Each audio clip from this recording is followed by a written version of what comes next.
Assalamualaikum warahmatullahi wabarakatuh. Selamat siang semuanya. Kami dari kelompok 1 ingin mempresentasikan hasil diskusi kami mengenai kesehatan bank. Yaitu satu mengenai tentang kesehatan bank, kedua yaitu aturan kesehatan bank, yang ketiga penyaluran kredit, yang keempat jenis modal dan rasio kecukupan modal. Yang pertama yaitu makna kesehatan bank. Menurut Bank Indonesia, sesuai dengan Undang-Undang RI Nomor 7 Tahun 1992 tentang Perbankan, Pasal 29 adalah bank dikatakan sehat apabila bank tersebut memenuhi ketentuan kesehatan bank dengan memperhatikan aspek permodalan, kualitas aset, kualitas manajemen, kualitas rentabilitas, likuiditas, solvabilitas, dan aspek lain yang berhubungan dengan usaha bank. Secara sederhana dapat dikatakan bahwa bank yang sehat adalah bank yang dapat menjalankan fungsi-fungsinya dengan baik. Selanjutnya, ini merupakan menurut Susilo, kemampuan bank untuk melakukan kegiatan operasional secara normal dan untuk memenuhi semua kewajibannya dengan baik sesuai dengan peraturan yang berlaku. Kegiatan yang dapat dilakukan diantaranya A. Kemampuan menghimpun dana dari masyarakat, dari lembaga lain, dan dari modal sendiri. B. Kemampuan mengelola dana. Yang ketiga, kemampuan untuk menyalurkan dana ke masyarakat. Yang keempat, kemampuan memenuhi kewajiban kepada masyarakat, karyawan, pemilik modal, dan pihak lain. Dan yang terakhir adalah pemenuhan peraturan perbankan yang berlaku. Selanjutnya adalah aturan kesehatan bank. Bank wajib memelihara tingkat kesehatan bank sesuai dengan ketentuan kecukupan modal, kualitas aset, kualitas manajemen, likuiditas, rentabilitas, solvabilitas, dan aspek lain yang berhubungan dengan usaha bank, dan wajib melakukan kegiatan usaha sesuai dengan prinsip kehati-hatian. Selanjutnya, penilaian tingkat kesehatan bank mencakup penilaian terhadap faktor-faktor yang terdiri dari A. Permodalan, diantaranya yaitu satu, kecukupan pemenuhan kewajiban penyediaan modal minimum atau KPMM terhadap ketentuan yang berlaku. Yang kedua, komposisi permodalan. Yang ketiga, tren ke depan atau proyeksi KPMM. Yang keempat, aktiva produktif yang diklasifikasikan dibandingkan modal bank. Yang kedua, kualitas aset atau aset politik. Komponen-komponennya sebagai berikut, yaitu satu, aktiva produktif yang diklasifikasikan dibanding total aktiva produktif. Yang kedua, ada debitor inti kredit di luar pihak terkait dibandingkan dengan total kredit. Yang ketiga, ada perkembangan aktiva produktif bermasalah atau non-performing aset dibandingkan aktiva produktif. Yang keempat, tingkat kecukupan pembentukan penyisihan penghapusan aktiva produktif atau PPAP. Yang ketiga, ada manajemen. Di antaranya satu, manajemen umum. Kedua, penerapan sistem manajemen risiko. Dan yang ketiga, yaitu kepatuhan bank terhadap ketentuan yang berlaku serta komitmen kepada Bank Indonesia dan atau pihak lainnya. Yang keempat, ada rentabilitas atau earnings. Di antaranya satu, pengembalian atas aktiva atau return on asset atau ROA. Yang kedua, ada pengembalian aset atas ekuitas atau return equity. Yang ketiga, ada margin bunga bersih atau net interest margin. Yang keempat, biaya operasional terhadap pendapatan operasional. Selanjutnya ada likuiditas atau liquidity. Penilaian terhadap komponen-komponennya, diantaranya satu, aktiva liquid kurang dari 1 bulan dibandingkan pasifa liquid kurang dari 1 bulan. Yang kedua, ada 1 bulan maturity mismatch ratio. Yang ketiga, ada rasio pinjaman terhadap dana pihak ketiga atau loan to deposit ratio. Yang keempat, ada proyeksi arus kas 3 bulan mendatang.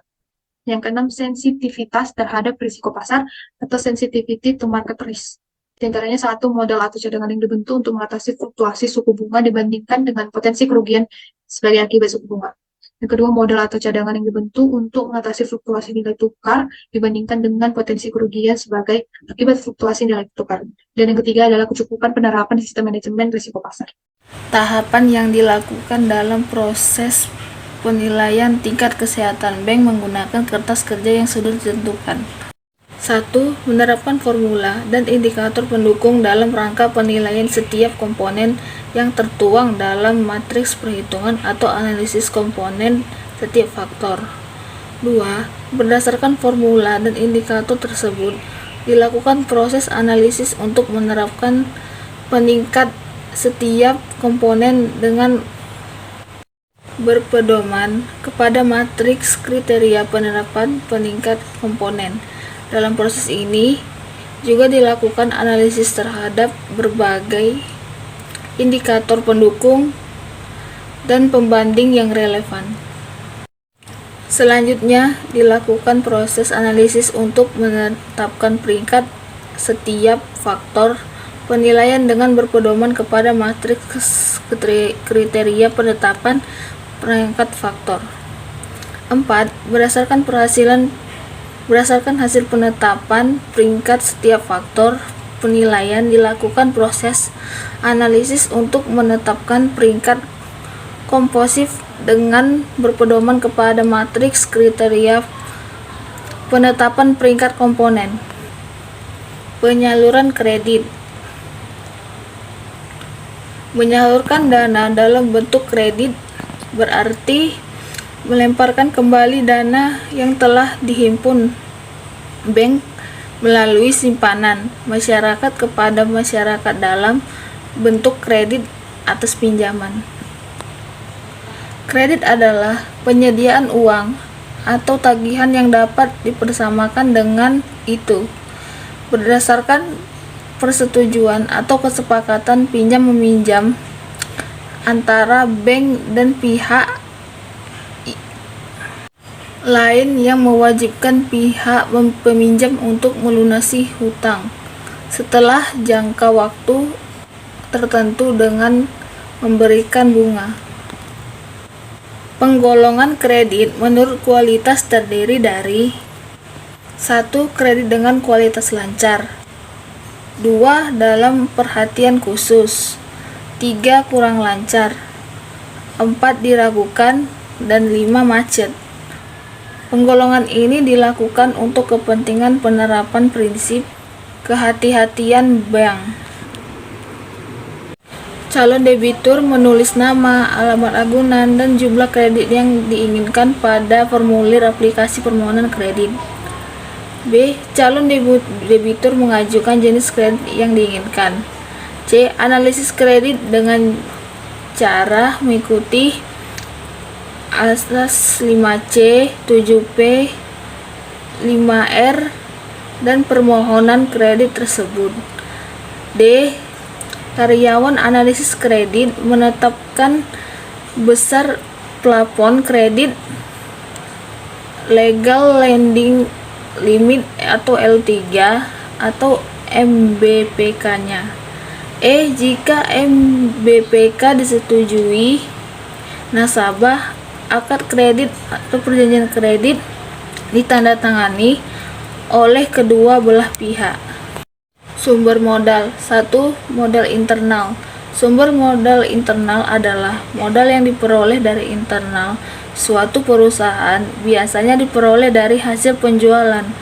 Modal jenis ini sulit digunakan untuk mengembangkan produksi karena sifatnya yang terbatas dan sulit mengalami peningkatan signifikan. 2. Ada modal eksternal. Modal yang diperoleh dari luar perusahaan. Modal eksternal biasanya digunakan untuk mengembangkan produksi karena sifatnya tidak terbatas. Modal eksternal biasanya berasal dari pinjaman bank, koperasi, sumber modal lainnya, dan juga dari investor yang menanam saham. Di sini ada juga fungsi modal. 1. Modal perseorangan. Modal perseorangan merupakan modal yang berasal dari seseorang, berfungsi untuk memudahkan berbagai aktivitas dan memberikan laba kepada pemiliknya. Contohnya deposito, saham, obligasi, dan lain-lain. 2. Modal sosial. Modal sosial merupakan modal yang dimiliki oleh masyarakat di mana modal tersebut memberikan keuntungan bagi masyarakat secara umum dalam melakukan kegiatan produksi. Contohnya jalan raya, pasar, pelabuhan, dan lain-lain.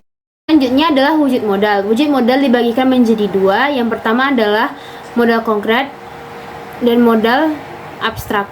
Yang pertama adalah modal konkret. Modal konkret adalah modal yang dapat dilihat secara kasat mata ataupun berwujud. Contohnya adalah tanah, mesin, bahan baku, dan lain sebagainya. Yang kedua adalah modal abstrak. Modal abstrak adalah modal yang tidak dapat dilihat secara kasat mata ataupun tidak berwujud. Contohnya adalah tenaga kerja, skill, keterampilan, dan lain sebagainya. Berdasarkan sifatnya, modal dibedakan menjadi dua jenis. Yang pertama adalah modal tetap dan yang kedua adalah modal lancar. Modal tetap adalah modal yang bisa dipergunakan berkali-kali dalam proses produksi.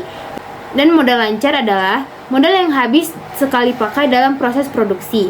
Selanjutnya adalah rasio kecukupan modal. Rasio kecukupan modal atau Capital Adequacy Ratio atau CAR adalah suatu cara untuk mengukur kemampuan bank untuk melihat risiko kerugian yang akan dihadapi dan memenuhi kebutuhan deposan dan kreditur lain dengan cara membandingkan antara jumlah modal dengan aset tertimbang menurut risiko atau ATMR. Maka dari itu, terdapat dua jenis modal yang dapat diukur. Yang pertama adalah modal deret 1, yang kedua adalah modal deret 2. Yang pertama adalah modal deret 1. Modal deret 1 adalah modal yang dapat menyerap keuangan tanpa perlu bank mengakhiri perdagangan. Sedangkan yang modal deret 2 adalah yang dapat menyerap kerugian dalam peristiwa penutupan usaha dan menyediakan derajat perlindungan yang lebih rendah bagi para depositor.